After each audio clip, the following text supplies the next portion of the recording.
Hello friends, আজ একটা নতুন ধরনের অভিজ্ঞতার কথা বলি। হিংসা মানুষকে কতখানি নিচে নামিয়ে দেয়।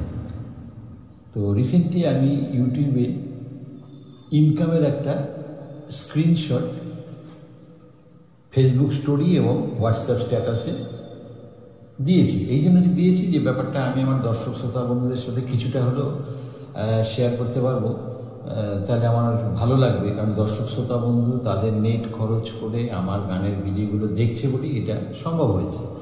তো পাশাপাশি এটাও বলবো যে এই গানের ভিডিওগুলো তৈরি করতে আমাকেও অনেক পরিশ্রম এবং সময় ব্যয় করতে হয়েছে। আমি যেদিন এটা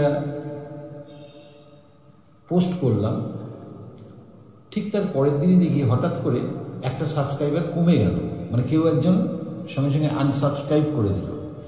বুঝুন তাহলে ব্যাপারটা, মানে সে ভাবলো সে যদি আনসাবস্ক্রাইব করে দেয় আমার হয়তো গানটাই থেমে যাবে। তো নর্মালি তো সাবস্ক্রাইবার কমে না, কখনো ধীরে ধীরে এটা বাড়তে থাকে। কারণ একবার যে সাবস্ক্রাইব করে সে কখনোই আনসাবস্ক্রাইব করে না, কারণ এটাতে তো কোনো লাভ লসের ব্যাপার নেই, এটা হচ্ছে পুরোটা মেন্টালিটির ব্যাপার। তো যাই হোক, ইউটিউবের লেটেস্ট আপডেটটা জেনে রাখ যে আনসাবস্ক্রাইব করেছিস। শুধু সাবস্ক্রাইবার দিয়ে কিছু হয় না, views, watch time, sponsorship ad এবং সাবস্ক্রাইবার, এইগুলো একটা অ্যাভারেজ করে ইউটিউব পেমেন্ট দেয়। এটাই হচ্ছে ইউটিউবের লেটেস্ট আপডেট। যাই হোক, এরাই হলো ভগবানের বিশেষ সৃষ্টি এবং এরাই সমাজে বিশেষভাবে কাজে লাগে। আজ সকলেরই পরিচিত একটা খুব সুন্দর গান আপনাদের শোনাবো। শক্তি সামন্ত পরিচালিত সিনেমাটার নাম অনুসন্ধান। যদিও এই একই সিনেমা হিন্দি ভার্সানেও রিলিজ হয়েছে, যার নাম বরসাত কি এক রাত। গানটা আমি বাংলা এবং হিন্দি দুটো ভার্সানেই মিশিয়ে গাইছি। গানটা অরিজিনালি গেয়েছেন লতা মঙ্গেশকর ও কিশোর কুমার, মিউজিক ডাইরেক্টর হচ্ছেন আর.ডি. বর্মন। সিনেমাটা খুব সম্ভবত 1981-এ রিলিজ হয়েছিল এবং সিনেমাটাতে অভিনয় করেছেন অমিতাভ বচ্চন ও রাখি গুলজার। যাই হোক, সুন্দর গানটা শুনতে থাকুন। Thank you all.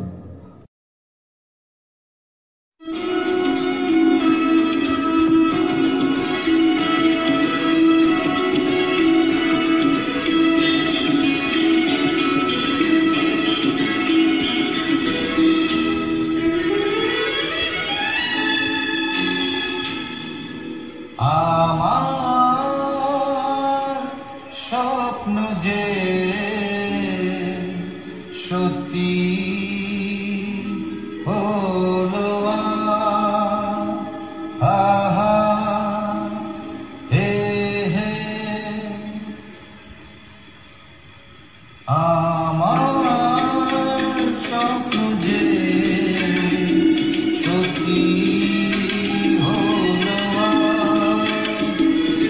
কাছে এলো এতদিন, দূরে ছিল যে, রঙে রঙে এ জীবন বলে দিল সে।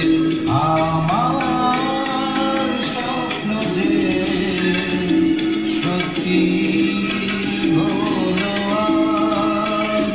अपने प्यार के सपने सच हुए।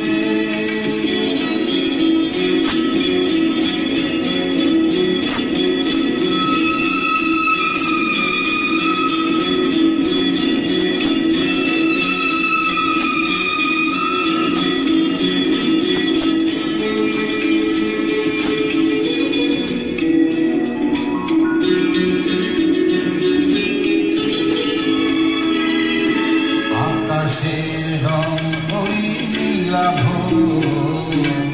এত খুশি কাকে আর বিলাব।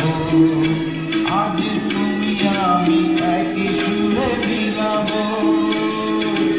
আকাশের রং ওই নীলাভ, এত খুশি কাকে আর বিলাব।